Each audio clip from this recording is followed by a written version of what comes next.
जब बुद्ध ने एक व्यक्ति के पिता को स्वर्ग भेजा। सद्गुरु ज्ञानलेख बुद्ध अंडस्को अपने अंडस्को पिता अंडस्को को अंडस्को स्वर्ग अंडस्को भेजे। भारत में जब आपके माता पिता या दादा दादी की मृत्यु हो जाती है तो क्या करना है, इसकी एक विस्तृत व्यवस्था है। ऐसा हुआ कि एक आदमी मर गया और उसका बेटा ये सुनिश्चित करना चाहता था कि उसके पिता स्वर्ग जाएं। कस्बे में कई ट्रैवल एजेंट हैं जो स्वर्ग के लिए टिकट बुक करते हैं। वो ट्रैवल एजेंट से ट्रैवल एजेंट के पास गया और हर कोई बुकिंग लेने को तैयार था, लेकिन किसी के पास कंफर्म टिकट नहीं था। लेकिन वह अपने पिता के लिए कंफर्म टिकट चाहते थे। तब उसे पता चला कि उस दिन गौतम बुद्ध स्वयं शहर में थे। एक प्रबुद्ध व्यक्ति का मतलब है कि उसके पास भगवान के साथ एक हॉटलाइन है। यदि वह स्वयं तुम्हारे पिता की सिफारिश करता है तो तुम्हारे पिता बिना द्वार पर रोके सीधे स्वर्ग चले जाते हैं। इसलिए वह उसकी तलाश में निकल पड़ा। गौतम नगर के बाहर एक विशाल तालाब के सामने एक पेड़ के नीचे बैठे थे। वह गया और उनके पैरों पर गिर पड़ा और मगरमच्छ की तरह उनके पैर पकड़ लिए और कहा, मेरे पिता एक अच्छे इंसान थे और उनका निधन हो गया। मैं चाहता हूं कि आप ये सुनिश्चित करें कि वह स्वर्ग जाएं। उन्हें ऊपर जाना चाहिए, नीचे नहीं। इससे पहले कि गौतम अपना मुंह खोल पाते, उन्होंने कहा, आपको ना नहीं कहना चाहिए। भारत में एक परंपरा है कि यदि कोई आपके पास आकर अनुरोध करता है, मैं आपसे कुछ पूछने जा रहा हूं, तो आपको मना नहीं करना चाहिए। इसका मतलब है कि आप ना नहीं कह सकते क्योंकि वह इसके लिए बहुत बेताब है। आपके पास कोई विकल्प नहीं है। तो गौतम ने कहा, अब मैं क्या कर सकता हूं? तुमने पहले ही मुझ पर यह प्रतिबंध लगा दिया है, मैं मना नहीं कर सकता। ठीक है, तुम एक काम करो, घर वापस जाओ, 4 बजे नदी में स्नान करना। सुबह एक मिट्टी का बर्तन लेना और उसमें आधा पत्थर और आधा मक्खन भरना, उसे कपड़े से बांधना और यहाँ ले आना और हम देखेंगे कि हम तुम्हारे पिता के लिए क्या कर सकते हैं। हमारा आदमी गया। यदि आपके पिता स्वर्ग जा रहे हैं तो क्या आप एक छोटा बर्तन ले जा सकते हैं? उसने शहर में उपलब्ध सबसे बड़ा बर्तन खरीदा, उसे आधा पत्थर से आधा मक्खन से भर दिया और उसे बांध दिया।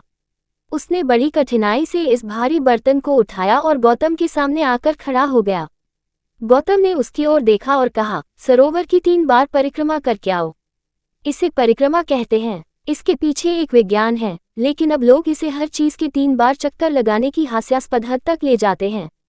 गौतम ने कहा, सरोवर की 3 बार परिक्रमा करके आओ।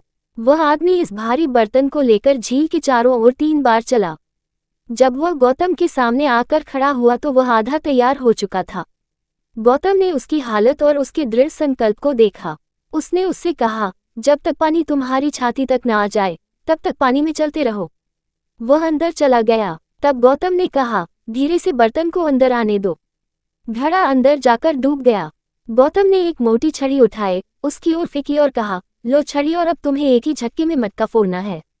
घड़ा पानी के नीचे था और वह आदमी थक गया था।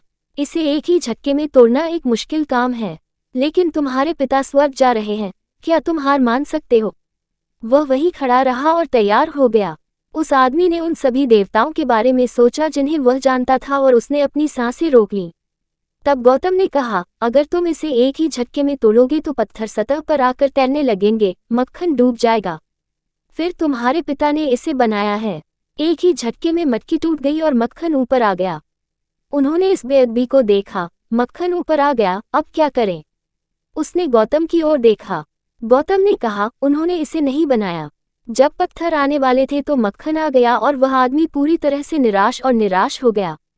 फिर वह घूमा और वापस चलने लगा। जैसे ही वह पानी से बाहर आने लगा, उसका दिमाग काम करने लगा। वह गौतम के पास आया और पूछा, आपने कहा था कि मक्खन डूब जाएगा और पत्थर तैरेंगे। ये कैसे संभव है? प्रकृति के नियम ऐसे हैं कि केवल पत्थर डूब सकते हैं, मक्खन केवल तैर सकता है।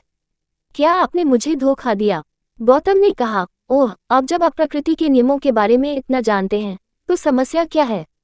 यदि आपके पिता मक्खन की तरह हैं तो वह ऊपर जाएंगे, यदि वह पत्थर की तरह हैं तो वह नीचे जाएंगे। मैं क्या कर सकता हूँ इसके बारे में क्या करें? और आप इसके बारे में क्या कर सकते हैं? आप बहुत थके हुए लग रहे हैं।